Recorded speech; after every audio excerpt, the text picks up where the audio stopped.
What's up, y'all? Erroneous here, back with another Raid Shadow Legends video. Today's video, I want to go over what's happening for this week, for events, and then also we do have, quickly to go over this, arena coming up in 20 hours, which is the new season. I believe it's season 7 now, so I will be pushing season 7 for the relic materials. Let me know your thoughts in the comments down below. Are you still pushing in seasons, or are you just done with it and you're just focusing on the gold chests and the 5 per day gold chest as well? So you got the live arena wins chest as well as the gold chest every single day.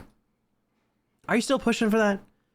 I mean, I sort of kind of am. I didn't really do much recently. I actually skipped a lot of days, to be fair, and I only went for the win one live arena battle when it became a quest for me, just so I can get the energy. That's pretty much it. I haven't really been pushing much, so I did drop in terms of the leaderboards. I went from, it was like 4,900 to 5,500 in the general. So of course seasonal, I'm over 500. Seasonal, well past that. And then 54% win rate here for seasonal for last season, and 53% win rate in general. So not bad, but in terms of events happening, let's hop over there. Let me go over the events. All right, so it's been a few days. There hasn't been a lot going on in the game recently, no big events or anything, because we just came off of the Leo. So you're probably farming masteries. You're probably farming Sand Devil or other areas of the game that you don't usually get to farm often because you're utilizing all your resources to get fusions, to do Deck of Fates, to do path events, so on and so forth. So now we've got a little time on our hands to actually level up champions, which is really nice. So what's happening for this week? Tuesday, November 18th, progressive chance event, 15x chance to get champions of your choice. We've got Harima from Ancients and the Sacreds and Primals, Freya Fate Weaver, Martyr, Bivalda the Thorn, Molly Tankard, all very strong champions. I will say Harima and Freya are definitely the best out of this group. Molly's great for general progression, amazing for hard faction wars, amazing for Hydra. She's just great all around for wave content. Bivald's a previous fusion. He is strong. I think Freya was a Deck of Fate champion. And then Harima is just Harima. You guys know how she is. She's insane. Krisk is definitely an insane champion. Still one of the better champions in the game, especially for hard faction wars. You're going to want Krisk if you can get him. But if you're not close to Mercy, no point in pulling. Now, a lot of people are going to be skipping this next fusion, so you might actually have a little bit of leeway to pull some Void Shards if you wanted to go for the Void champions on this progressive chance on November 18th and November 19th. Potential chance, but most people still save for the 2x events or other events in general for better champions. Now, for Krisk, I forget where he is. I think he's a lizard man, so let's take a look at Krisk really quickly. Haven't even looked at this guy's kit in a long time, but he does have a decreased speed AoE on the A1. 30 books up to 50% chance. Very strong. He's also one of the top champions in the game for Hydra because of the extension that he has as well. He does ally protection, continuous heals, increase the duration of all ally buffs on a 3-turn. And then he has on a 3-turn a provoke as well. Increased defense on himself and increased speed on all allies. So he has decreased speed on the enemies, increased speed on your allies, buff extension, continuous heal. He also has a passive that places decreased attack and decreased defense on a 75% chance of placing 75 booked up to 100% chance, decreased defense and decreased attack on the attacker for 1 turn whenever he's hit. So that is pretty insane.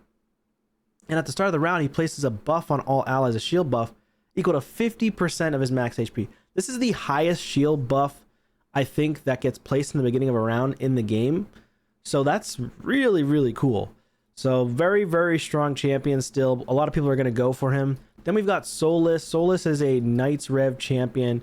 He is a defensive-based nuker. Still one of the strongest defensive-based nukers in the game. He's one of the strongest. But the issue is he has a 3-time hitter at random, remove all buffs at a 100% chance, but 3 times at random. If it was attack all enemies, I think he should get a buff personally, because he's just kind of nowhere in the meta at all. You know, you don't really use him early game, mid game, some progression, and of course for faction wars hard mode he's gonna be strong. But like the 44% faction Crips aura of defense is great. I think it's the strongest defensive base faction crypt aura in the game. And then stun on a 50% chance to land. He does hit hard, but honestly, most people are just using him in PvE. I don't ever see people use this guy in PvP unless you're early or mid game. He does have attack all enemies here with a provoke.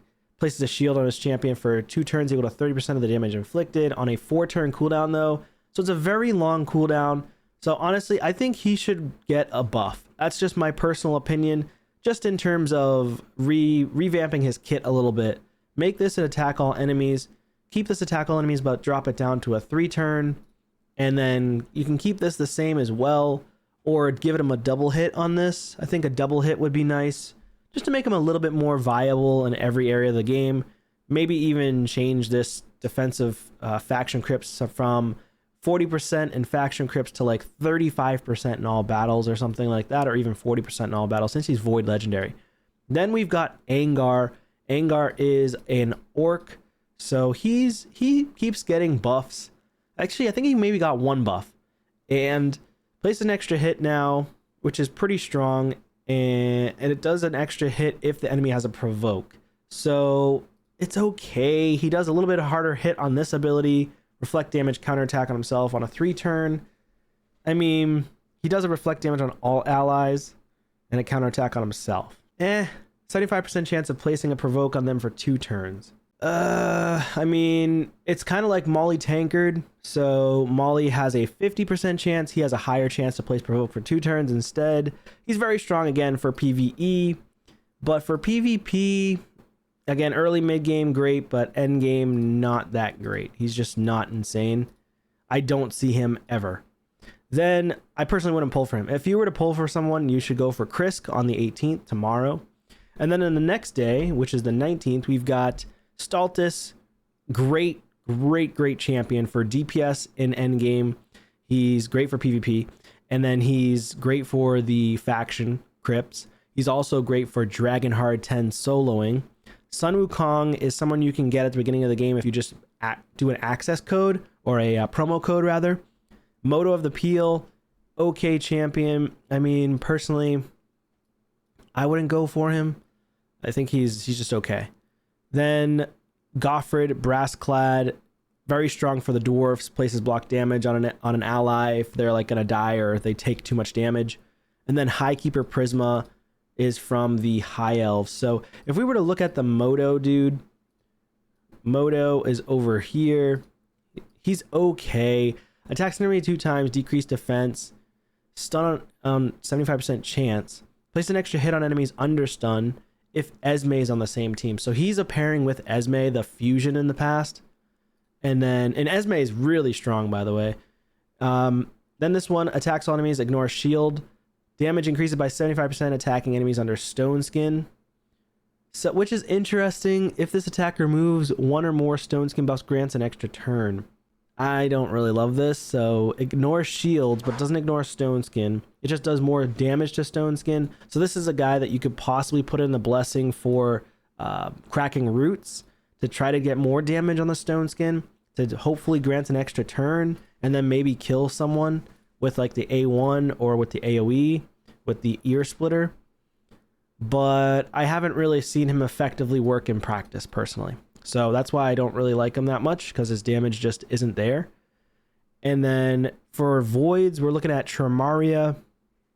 Tramaria is really insane. I think she's Dark Elves. So she is, yeah, she's here. She's actually better than people make her out to be, in my opinion. She has the remove all debuffs from all allies, fill turn meter of each ally by 15%, places block debuffs on all allies for 2 turns, fills the turn meter of each ally by further 10% for every fear, true fear, provoke, sleep, petrification, so on removed, and fills the turn meter of each ally by further 5% for other debuffs removed. So she has insane turn meter fill. She could be an insane go second champion, and if you put her in high res, she's also immune to sleep, stun, freeze, fear, true fear, and fills this champ's turn meter whenever an enemy tries to place a fear. It's when they even try to do it. Like, she doesn't even need to resist it. She's just immune to them anyways. The only thing she's not immune to is petrification. So that's a problem. So because of that, then she can still get petrified, which is it's a big problem. She's not immune to sheep as well, so be careful of that. She does have a stun on a 100% chance on a 4 turn if you book her out, and then after attacking, 80% chance of decreasing the enemy's turn meter by 30%. So she is very weak against Marius, so be mindful of that. Attacks all enemies on an AoE A1, 50% chance to place decreased speed, also a chance to place fear on enemies with 50% or less turn meter. It does book out to 50% chance to place the fear, so she could be halfway decent against the Chimera boss. Now that I think about it, I don't really see people talk about her a lot at all for Chimera, but she could be pretty strong for Chimera. Decreased speed, a fear on one of the Chimera heads. Then you got stun is not necessary, but the block debuffs is really strong. Since she's immune to fear and sleep and provokes and stuff like that, that means she's going to gain more turn meter to place more block debuffs, which is strong for Chimera. But of course, she's not bringing a ton of debuffs to Chimera, which kind of stinks. She just brings a ton of turn meter. So I wonder if her turn meter would be enough. Now, I will say, though, it is a 3-turn cooldown on this ability. This one has no cooldown, which is really nice. So you can constantly get her turn meter filled and then hopefully keep placing Beyond Emotions and decrease speed on the bosses. So she's not bad. I think she's okay. Then you got Tumesia, old but gold champion. She is a skinwalker. She is here. She hits pretty hard. She's like a spider champion. She's really going to be utilized in spider a lot. Now, she is good in Hydra as well. She does have a decreased defense here. She has a stun, decreased speed, and HP burn. 75% chance of placing HP burn for 3 turns, booked up to a 100% chance on a 3-turn cooldown. 75% chance of placing a stun debuff for 1 turn on targets with 50% turn meter or more. And then has a 75% chance of placing a 30% decreased speed debuff for 3 turns on targets with less than 50% turn meter. So she has a chance to land multiple different types of debuffs. Very, very powerful there. This one, it scales on HP burn. So attacks one enemy, damage increases by 40% for each active HP burn debuff in battle up to 400%. So she can smack really hard on the spider boss. So she's definitely strong for spider. And then whenever an ally receives a freeze debuff, has a chance of replacing it with HP burn. This debuff cannot be blocked or removed. Whenever an ally is or enemy is under HP burn, this champion is immune to stun, sleep, freeze, fear, true fear, provoke, and petrification. So she's very strong for Skinwalker's faction, very strong for spiders, very strong in general progression, super strong in Curse City as well. I personally wouldn't go for her though. The person I would go for out of the bunch though, the last one, is going to be Jingwan. All right, so Jingwan is going to be in the Shadowkin faction.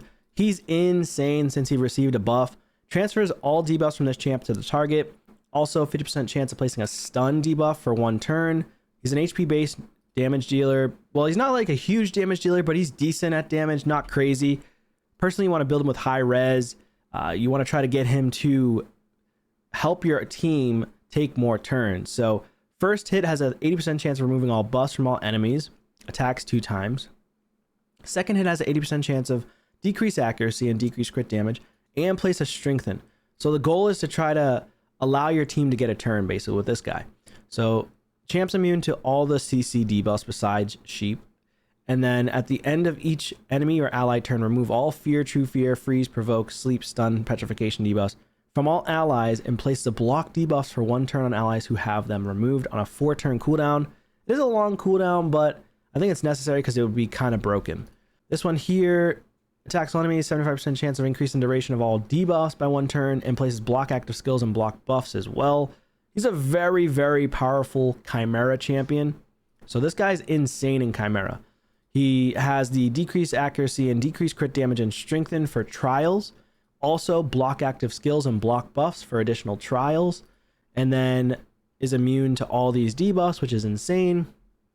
And then a chance of placing block debuffs as well with HP in all battles. So he is very strong and transfers all debuffs from this champ to the target. So very, very strong champion, especially if you're going to go second. He removes buffs from all enemies, and then he has a chance to cleanse from allies. So gives you a chance to go second or go first. So he has multiple ways of being built.